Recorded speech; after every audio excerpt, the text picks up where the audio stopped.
Hello everybody, this is the lesson for Monday, April 5th.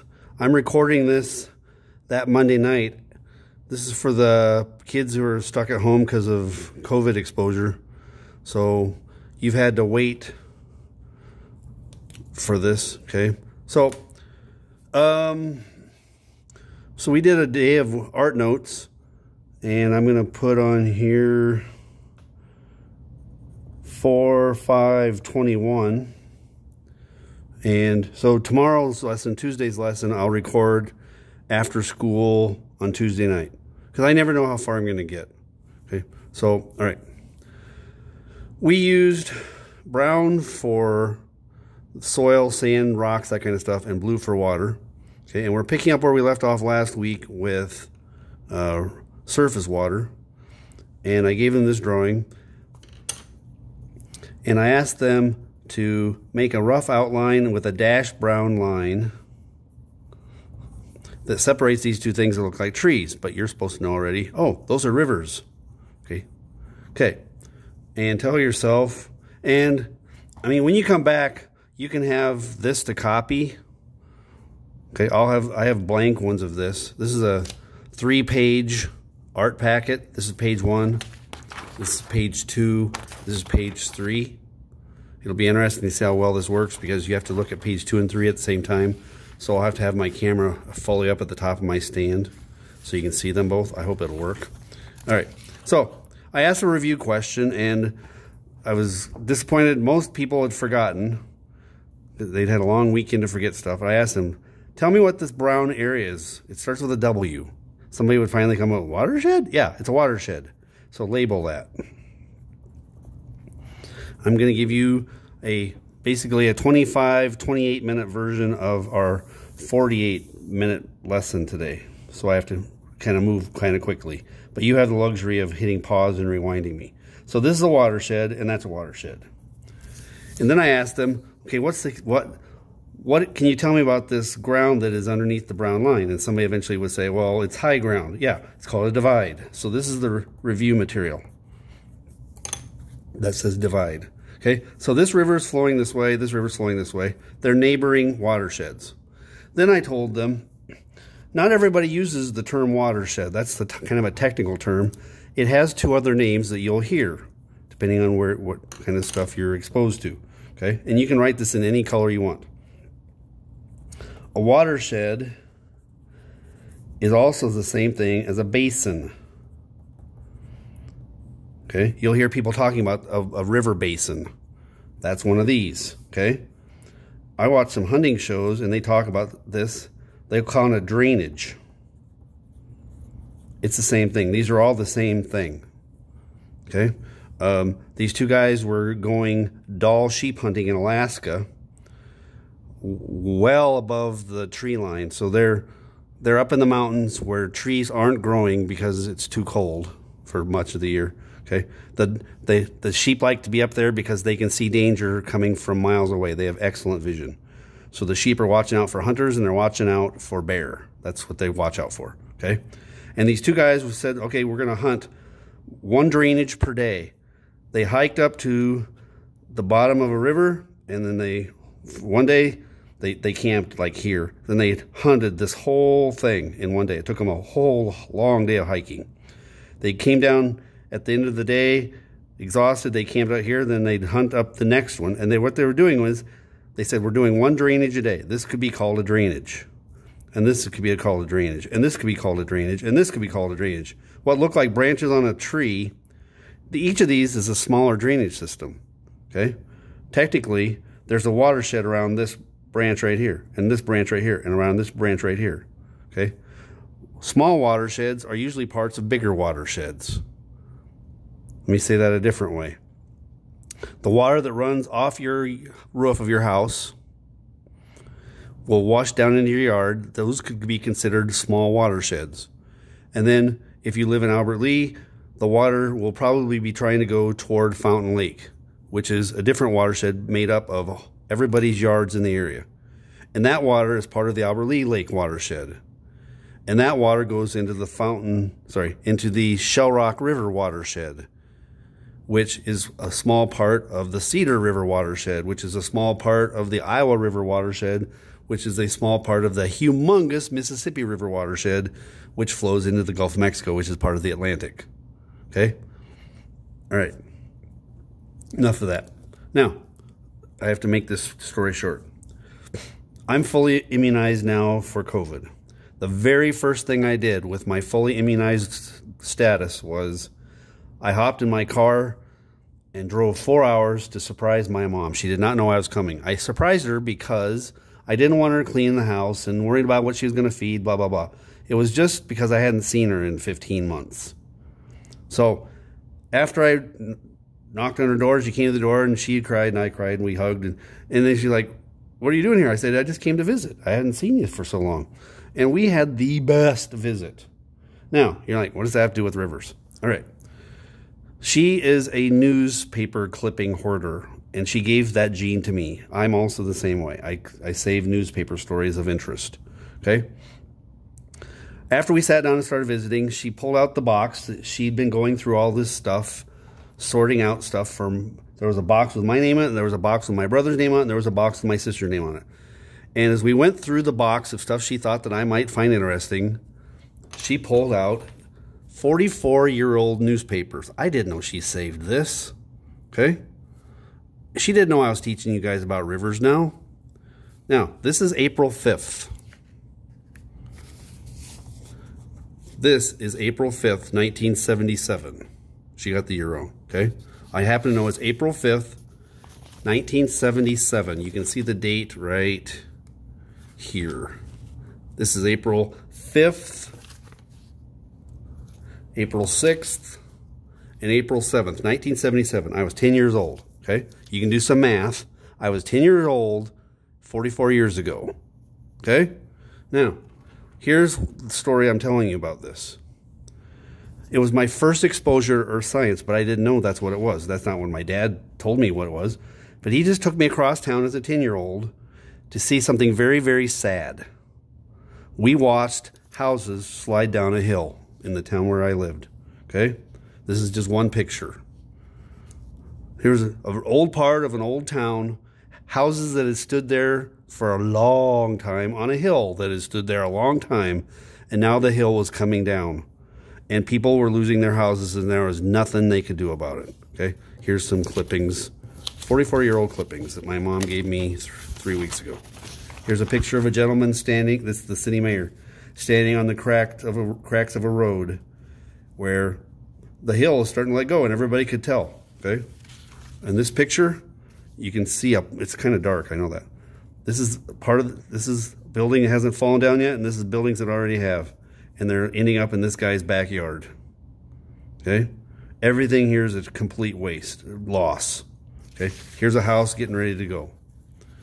We stood down there at the bottom of the hill surrounded by people that were quietly sobbing. They were losing everything they owned. There was nothing they could do. They'd pull stuff out of the house as much as they could, but they couldn't save the house. This one's going to go down next. So then I asked people in class, well, what would make a hill do that? And somebody always said, well, it rained too much. Yeah, this was the year when I was 10 years old. This spring in Kentucky where we lived, where it says spring floods, Monday take heavy toll. It just poured. You can see houses surrounded by the river. Okay, people drowned. There's stories inside of this newspaper about they had bodies they hadn't found yet, and I don't know if they ever did find them. Okay, this is what happens when too much water falls in one watershed and the system can't handle it anymore. All right, moving right along. Okay, I'm already at 9 minutes. Good grief. All right. Now, on page 2, here's a series of river bends. And I told them, just draw a blue line telling yourself the river goes this way. Okay. Now, I'm going to go fast. Speaking of fast, I had them write fast in blue right here on the outside of this bend. And I had them write slow on the inside. Okay? Now, I'm cutting out some material. You're not getting everything I did in the 48, 49-minute class period. I just don't have the time to make a video that long, okay? As I told you before, it takes 4 hours for a 25-minute video to get uploaded. I don't even want to think about how long it would take for a 50-minute video. All right, back to this. So I showed them a penny, and I added a water dripper bottle. I asked them, how many drops of water do you think I can drip on a penny if it's held still? I didn't hold it in my hand. Okay. I asked people to make a guess, and it's amazing how much water you can slowly drip onto a penny before it runs off. It was around 30 drips of water, and the water just holds on to itself, piles up on top of the penny. The point of that is this: water loves to stick to itself. Water grabs water. Everybody has overfilled a glass, and when you realize that, you suddenly stop. Nobody move! As the water is above the lip of the container. It hasn't fallen out yet, but you know if anybody bumps the table, you have a huge mess. So then you bend over carefully and you do the power slurp, and you suck the water down below. Because, thank goodness, the water hung on to the other water in the drink and didn't spill all over. But if you kept going, you know it was about ready to make a huge mess.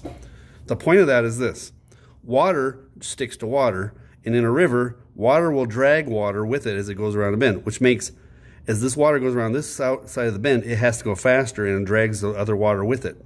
It goes faster and faster and faster here. Meanwhile, this water's slowing down, and the other water next to it's slowing down. Okay?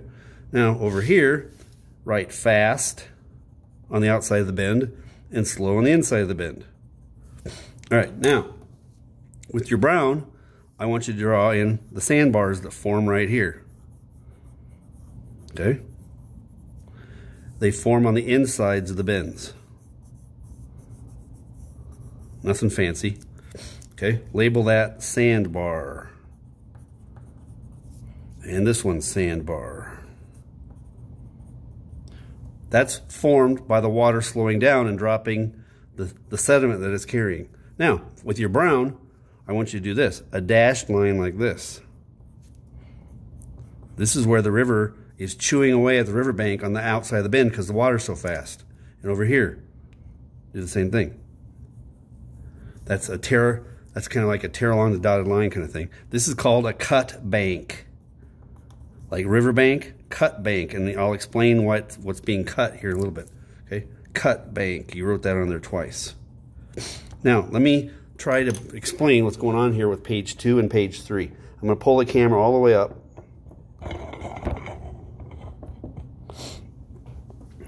Page 2 goes with page 3, okay? And I can't really show you very well what I'm talking about probably, okay? Maybe this will work. Not really, okay? Notice on page 3 you've got these 3 things that say A, B, and C.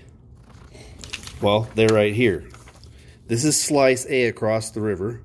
This is slice B across the river. This is slice C across the river. These 2 diagrams go together. Okay, now watch. I'm going to lower the camera back down. All right. This is caused by erosion. We haven't talked about erosion since before Christmas. It's back, okay? This is erosion, chewing on the outside of this river bend, okay? Now, write erosion over here too, erosion. The opposite of erosion is happening on the inside of the river bend. And I had to hint and hint and hint till people would get it. I say, it's what you do with money that you take to the bank and you leave it there, and somebody would eventually say deposit. This is called deposition, which is the opposite of erosion. Just write deposit and then a shun on the end of it. Deposition. And over here write deposition. Okay?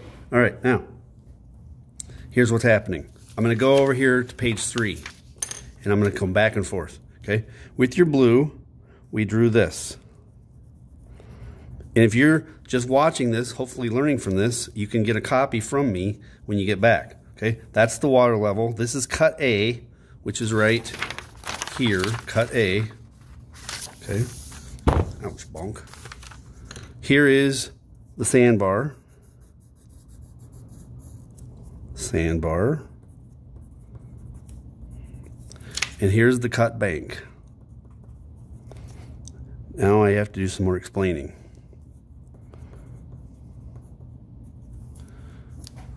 Water that goes fast has a lot of momentum. It will wear away at a riverbank, okay? And here's what happens. This water has sped up on the outside of the bend, and it's actually running into the riverbank and chewing away at the soil and sand and stuff. Okay? It's called a cut bank because it's a riverbank that's being undercut. Now, what I'm going to tell you next might save your life. If you weren't careful and you were just out, walking along this river and it was a hot day and it would feel good to dip my feet in the water. Maybe we can go for a swim over here. And you didn't pay any attention. You just stood right here. It might be the last thing you ever did. Your friends might hear a loud splash and wonder where you went. You stood maybe only on a few inches of mud and soil thinking it was going to hold you up, but there was nothing underneath you but rushing water. You didn't know you were actually standing above the water right here. That could be a very dangerous place to stand or sit. You can maybe get away with it, but you just need to be careful of how strong this is. The water's been cutting underneath that bank this whole time. Now, here's what you need to know. That's the fastest water in the whole river right there. Here's why. Water that touches anything else slows down. Water that touches air slows down. Water that touches riverbank slows down. Water that touches the bed of the riverbed, slows down. Water that touches sandbars slows down. This is the only water not touching anything but water. Okay? Fish aren't going to be here. That would take too much energy for them to fight this current. Now, if a fish has to get away from a bigger fish chasing it, this is the best, fastest water for a getaway. Okay? The big fish that hang out waiting for a little fish to come by and munch them, they will be over here. And I'm going to tell you why. Now, a lot of times on the outside of a river, you'll find trees, sometimes leaning over the water. The reason they're leaning is the ground they're growing in is being undercut. Okay? Sometimes this tree will already be dead because if you give a tree too much water, you'll kill it. If you overwater plants, their roots get so wet they can't breathe and they'll drown. Okay, so this is a tree. Somebody might have left a rope here hanging there for a swing out into the river. But there's probably going to be trees there growing because they like all the water. But if the river gets too close, then it might kill the tree. And there's going to be tree roots sticking out here underneath. If you fall in here, your body may get snagged in those roots. If you're a strong swimmer, you might be able to fight your way out. But this is the strong current, and you may get tangled up in those roots. Okay? Now, the reason I'm telling you that is this. The big fish, because I like fish, the big fish will be hanging out here in this cover, out of the current, ready to zip out into the current if they see a meal go by, like a small fish or your lure. Okay? Now, the little fish hang out here. The minnows, they hang out here in the shallow water because it's slower and they're weaker swimmers, and they don't want to be out here where the big fish are looking for them. So they'll hang out up here. Okay? Now, come down to C. The sandbar is going to be here. Sandbar.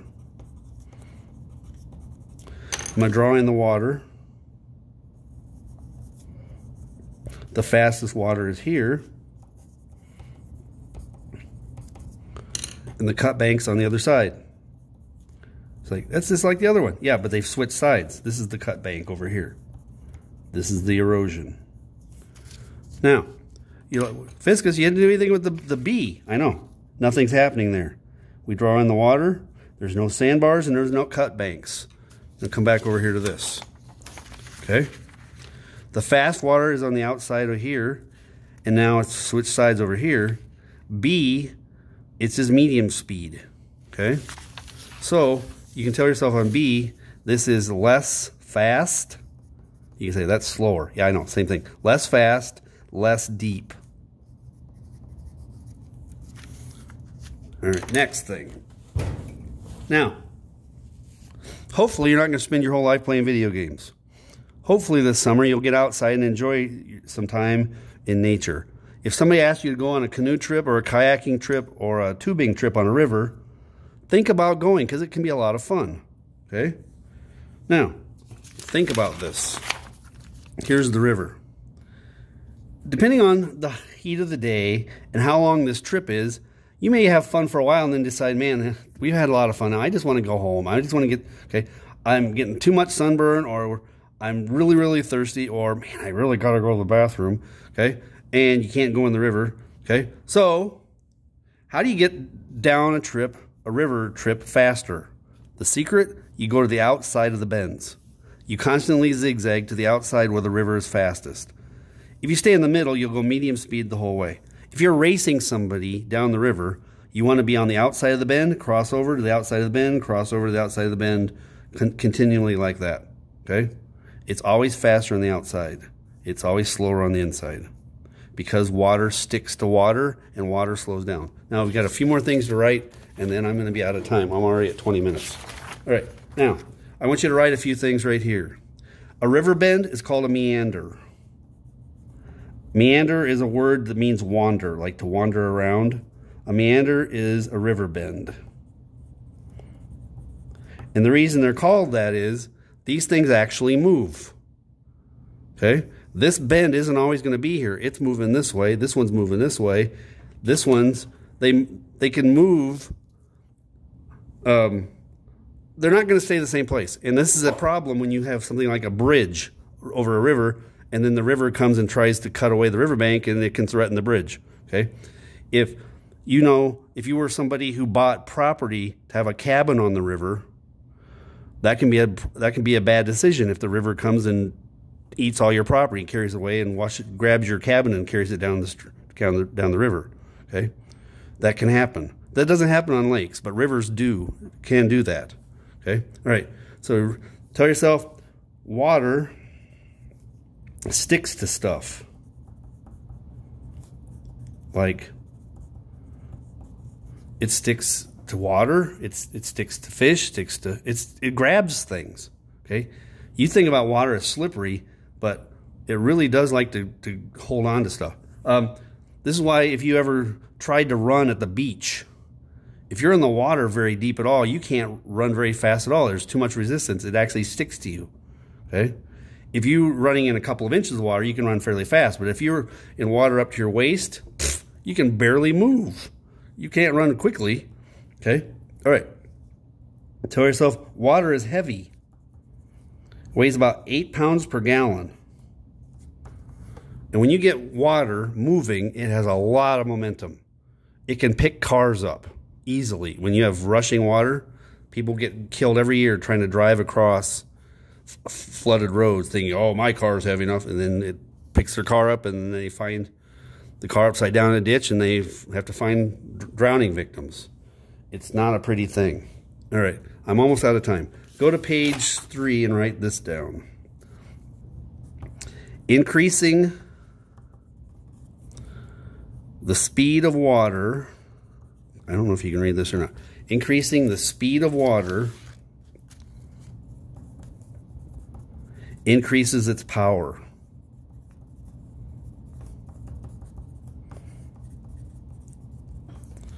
Okay? The easiest way to increase the speed of water is to make it go down a steeper hill. The ultimate speed is to make it fall off a cliff. That's what you call a waterfall. Humans figured this trick out. We built dams to make artificial waterfalls, to make water fall and pick up a lot of power and then spin mill wheels or turbines. Okay, that's how we make electricity with dams. We dam up a river, make the water fall, get a lot of power to spin stuff. If you just let a slow river trickle by, you don't get a lot of power out of it. But if you make it fall, you do. Okay? So, increasing the speed of water increases its power. In other words, decreasing the speed of water decreases its power. Okay? This will be my last story. When water carrying like mud and sand and stuff downstream hits a lake, all of a sudden the water slows down. And that's when it drops its sediment. That's what happened in Fountain Lake in 1993 when your parents were little kids. Okay? Before 1993, Edgewater Bay was where the Bayside skiers did their stuff, and they had plenty of deep water. After 1993, they couldn't go everywhere with their boat because there had been so much sediment dropped there by that stream that flows into Fountain Lake. It carried in so much sediment, it lost its power when the river hit the lake, and it left a big sandbar there. Now there's a house built on top of that sandbar. They used to be lake, and now it's somebody's yard. Okay? All right, I'm going to stop that there. That was Monday's lesson. I'll talk to you again tomorrow after school.